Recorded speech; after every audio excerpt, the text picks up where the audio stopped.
Namastê, bem-vindo, bem-vinda, e hoje eu vou conversar contigo sobre a obra do Mestre Osho. Em alguns momentos da minha vida, alguns buscadores do si mesmo, admiradores do Osho, do hinduísmo, da iluminação, chegam para mim e perguntam: Otávio, Jamprem, indica para mim um livro que você acha extraordinário do Mestre Osho. De todos os textos que eu li do mesmo, o livro que mais tocou meu coração é esse daqui que se chama Nem Água, Nem Lua. Nem Água, Nem Lua. É um livro de profundidade ímpar e, ao contrário dos livros que hoje são publicados do Osho, isso é uma opinião pessoal minha, esse livro trata da iluminação, da diferença entre amor e apego, da diferença entre sentir e pensar, e também acaba tratando da ideia de que quem dá, oferece, quem ama é que deve agradecer. Mas insisto, é um livro que fala de iluminação. Hoje os livros do Osho são mais coletâneas, uma fala de emoção, outra de amor, outra de liberdade, intuição, maturidade, mas são coletâneas de texto que lembram muito mais, na minha visão, textos de autoajuda, não desmerecendo o tema. Mas você não vai encontrar um livro do Mestre Osho que diz como tu podes se iluminar. E o que é se iluminar? Torne-se aquilo que tu és. É tão somente isso, ser aquilo que você é. Mas por vezes hoje não se busca mais essa plenitude, essa totalidade que era aquilo que os discípulos do Osho buscavam nos anos 80. Então o que esse livro ensina? Vamos pegar alguns textos. O primeiro deles se chama O Buda de Nariz Preto. É uma história de uma monja que ela foi buscar a iluminação e ela entrou no mosteiro com uma estátua de Buda lindíssima, de ouro. Mas nos mosteiros budistas tem milhares de estátuas de Buda, milhares. Ela tinha o Buda dela. Ela levou o Buda de ouro para esse mosteiro e acendeu um incenso para o Buda que pertencia a ela. Só que o incenso espalhava, claro, e atingia vários Budas. Aí ela fez um funil e colocou o incenso, através de um funil, a fumaça do incenso, tão somente para o Buda de ouro que pertencia a ela. Com o tempo, o nariz do Buda foi apodrecendo e aquela figura do Buda se tornou a mais feia estátua de todos os Budas. O que essa história está dizendo para nós? E o Osho começa falando assim: um dos maiores problemas das pessoas que buscam o caminho espiritual é entender o que é o amor e o que é o apego. E nós confundimos muito isso. O amor solta, o apego segura. Mesmo nas questões que envolvem os mestres espirituais, existem muitos mestres que querem que os discípulos dos mesmos grudem neles mestres. São mestres apegados nos seus discípulos e discípulos que grudam no mestre. Tem uma espécie de idolatria com os seus mestres, pastores, sacerdotes. Esse é o apego do discípulo para o guru, para o caminho espiritual. E existem mestres como Osho que sempre soltou as pessoas, que jamais admitiam qualquer tipo de idolatria, de adoração, ou de crer que ele, Osho, fosse maior do que os discípulos. E na vida nós também fazemos assim. Nós pegamos um relacionamento afetivo que achamos que amamos, mas somos apegados, e colocamos o nosso parceiro afetivo numa gaiola. E o que acontece? Não importa a beleza de uma gaiola, a gaiola sempre vai aprisionar. Tu podes pegar o pássaro mais lindo do mundo, ele voando. Tu colocas numa gaiola de prata, de rubi, de ouro. O pássaro morre, não tem carisma, não tem totalidade. Então esse texto, Osho, ele vai falar que nós fazemos canções sobre o amor, que nós fazemos poesia sobre o amor, que nós declaramos nosso amor. Eu amo Nova York, eu amo tal situação, eu amo aquela outra coisa. Mas nós tratamos as coisas como coisas. O marido trata a mulher como uma coisa, a família, os pais tratam os filhos às vezes como uma coisa, os teus dirigentes políticos nos tratam como coisas, Todo mundo vai tratando os outros como coisas. E no amor, não. Há um profundo respeito, profundo respeito. Então o Osho fala que a possessividade, o apego, é o falso amor. E ele diz que o ódio, isso para mim foi muito bacana ler nos anos 80, que o ódio é melhor que o apego. Porque o apego tu pensas que é amor. Por exemplo, eu amo dinheiro. Será que tu amas mesmo? Ou é só apego? Ou será que tu amas a tua saúde? Se eu dissesse a ti todo dinheiro ou saúde, cuidar do teu corpo, ter uma vida plena. Então eu sempre pensava que eu amava, e depois eu comecei a ver que a gente está sempre apegado, e o apego é o amor falso. O amor verdadeiro é uma experiência tão intensa, tão real, tão transformadora. Uau, é uma experiência de êxtase. Eu que dou aula de Tantra, e é terrível dar aula de Tantra, porque as pessoas vêm me procurar Tantra buscando o sexo, o desejo. E o desejo só faz você se apegar. O amor liberta. Por isso até que a palavra amor ela vem do grego. O a em grego significa sem, amoral, sem moral, apolítico, sem política, anarquia, sem poder, ateu, sem Theos, sem Deus, amor a, sem, e mor, vem da raiz grega mors, que é morte. Amor é quando uma coisa nunca morre, ok? Quando aquilo dura por demais. E o Tantra, que é lindíssimo, que nos leva a Ananda.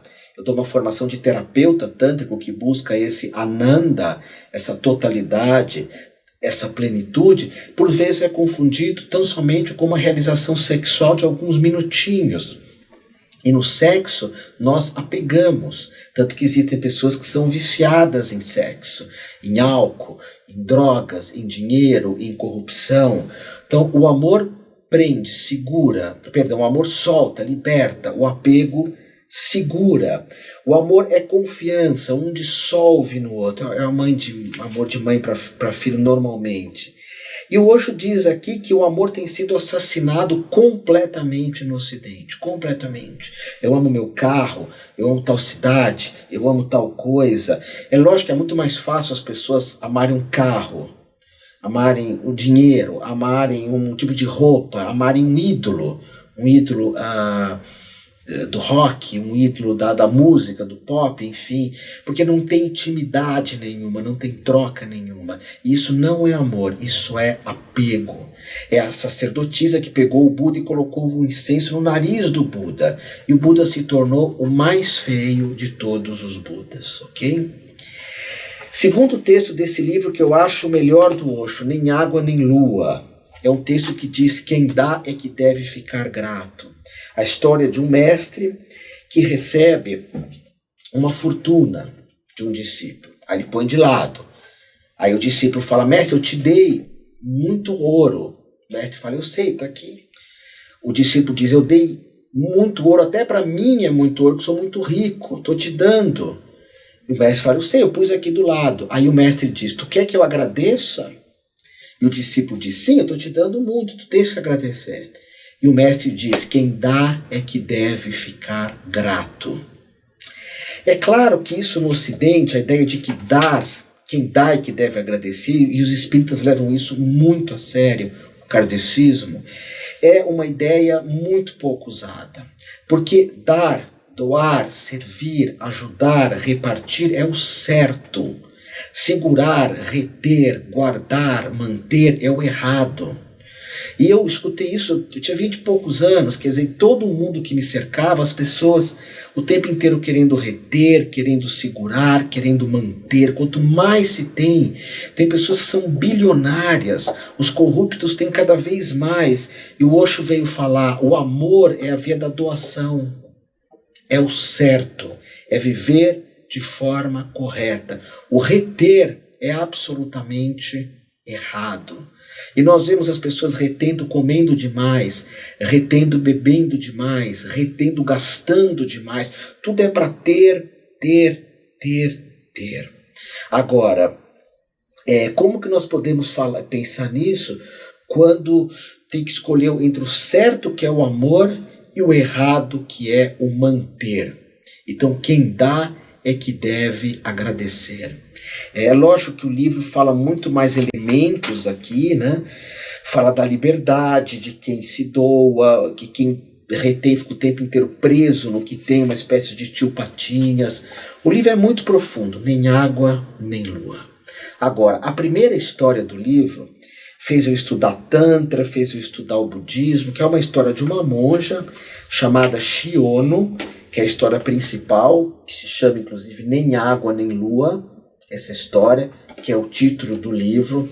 É uma monja que ela estudou durante muitos anos. Ela entrou no mosteiro e estudou para se iluminar, para ter uma vida plena.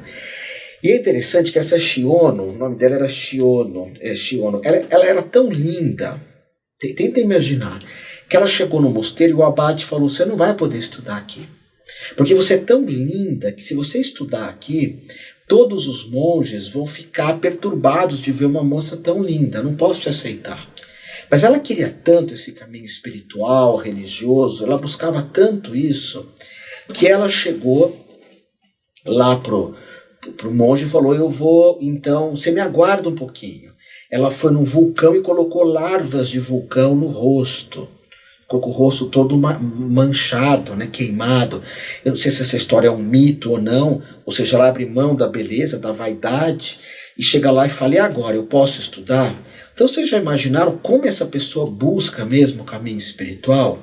E aí eu comecei a entender que existe o achador, que acha uma coisa ali, outra colar, e existe o buscador da espiritualidade.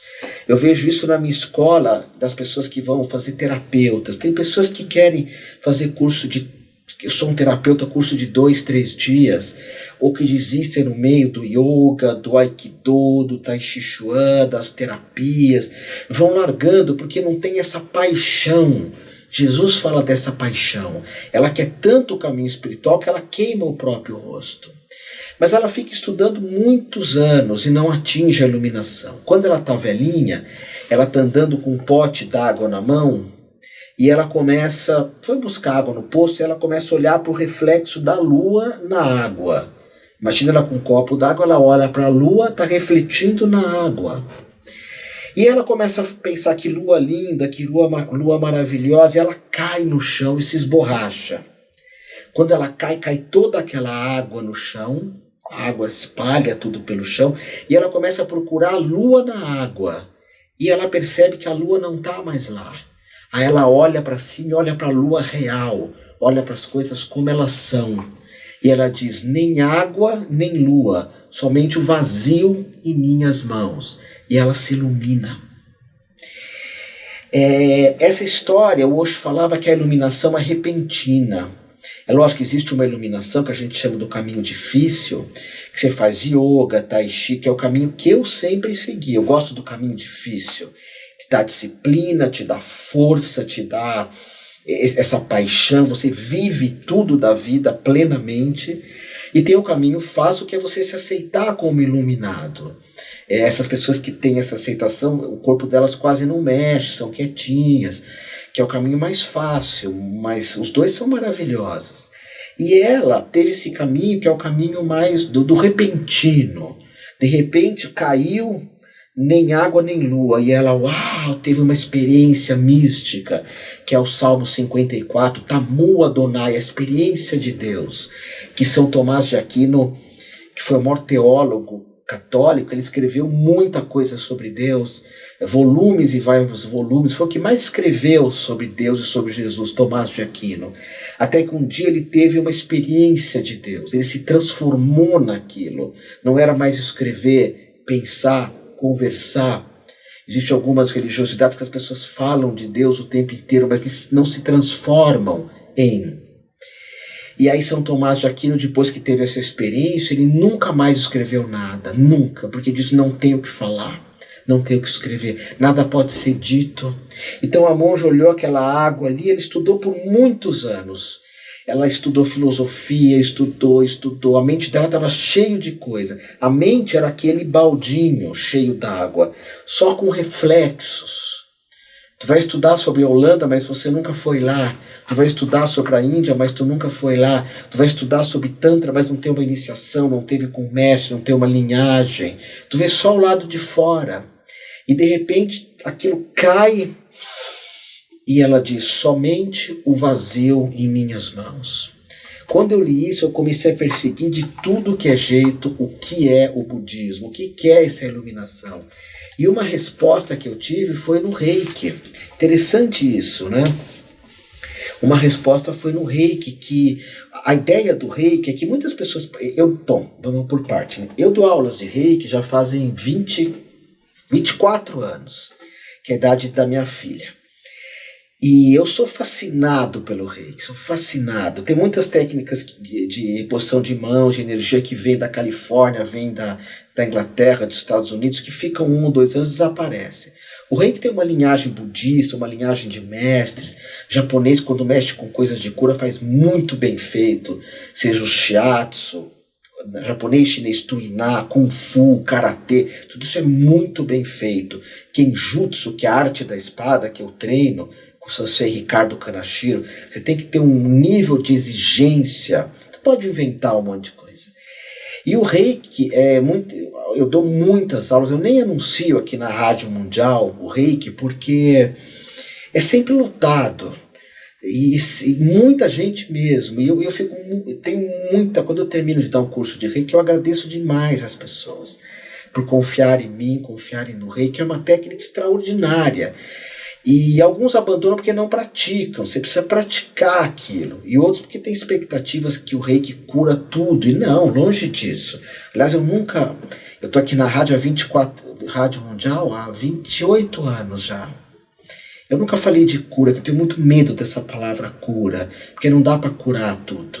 E você sabe disso, você é inteligente. Se o Reiki curasse crianças com câncer, eu estaria agora aplicando. Mas a ideia do Reiki, por exemplo, é que aplicar Reiki na mãe da criança com câncer, e na criança com câncer também. Quem sabe cure, mas se não cure, que ela viva melhor. Essa é a função do Reiki, trazer mais amor, acolhimento. E a ideia do Reiki é esse vazio. Que a monja Shiono teve, às vezes eu estou aplicando o Reiki ali, vem essa experiência do vazio, que é o que a monja Shiono fala. Então, são 3 histórias que marcaram muito a minha vida. A outra é uma história de um filósofo, é tão bonita, é um filósofo que vem conversar com Buda. Ele faz um monte de pergunta para Buda e Buda não responde nenhuma pergunta, nenhuma. E o filósofo vai embora e agradece. Aí o Ananda, que é o discípulo de Buda, fala... O filósofo perguntou o que é a vida, a origem das palavras, a meditação, o que é o céu, o paraíso. Você não respondeu nada, você ficou quieto. E Buda diz: um bom cavalo segue em frente somente, corre, né? Somente à sombra de um chicote. E que é muito difícil o filósofo falar com Buda. Esses dias a monja Coen falou com o Leandro Carnal, eu falei: uau, isso é uma revolução, porque toda a filosofia é baseada na mente. E todo o budismo, o hinduísmo, o Shan, essas tradições mais orientais, é baseada na não-mente. E esses caminhos se encontraram. É claro, quando o Karnal fala com a monja Coen, ele falha e ela praticamente só fica ouvindo, porque existe muita falação.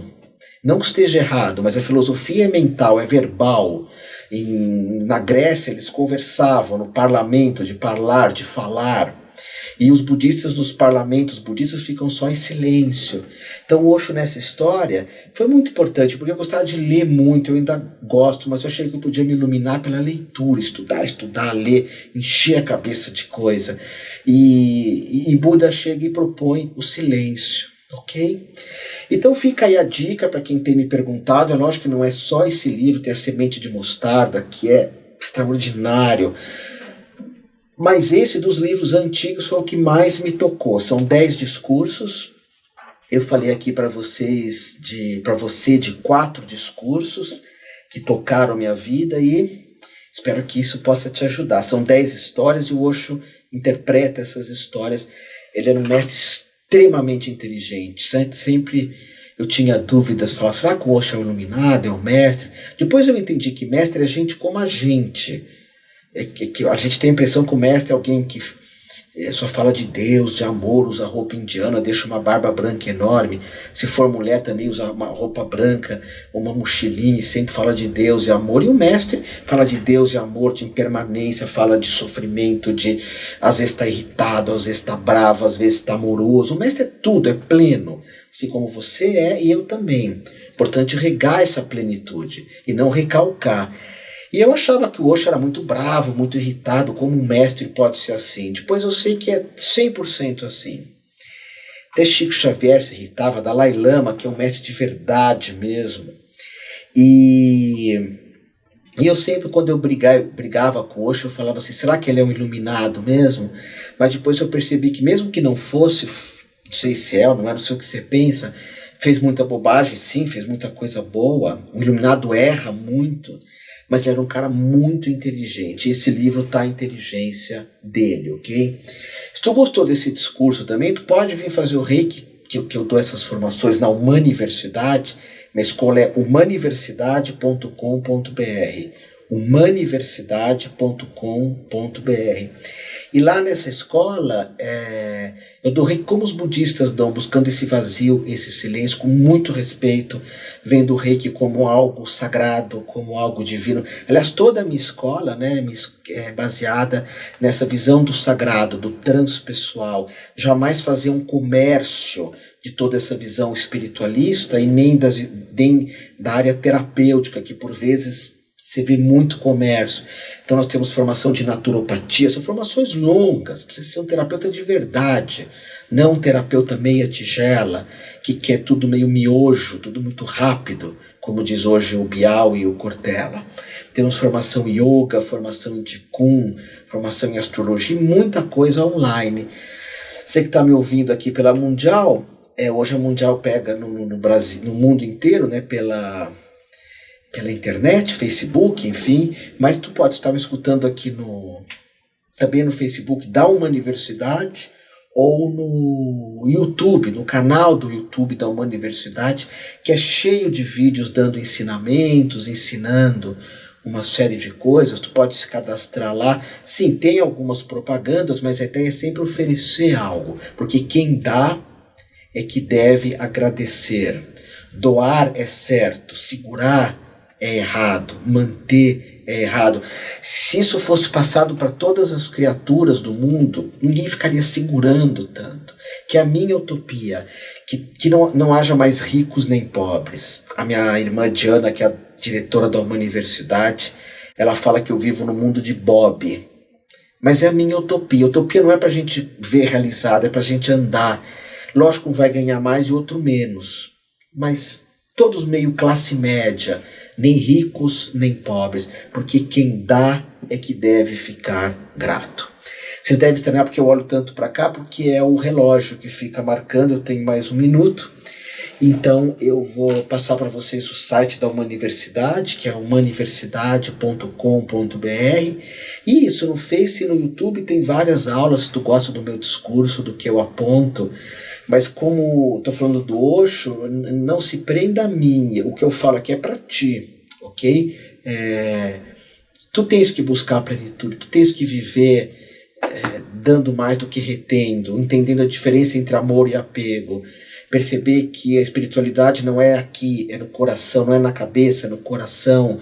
E na primeira história, perceber que tudo isso é um despertar espontâneo. Quando tu menos espera, uau! Nem água, nem lua. Somente o vazio em nossas mãos. E como diz Buda, quando nós temos as mãos vazias, o universo inteiro cabe nas nossas mãos.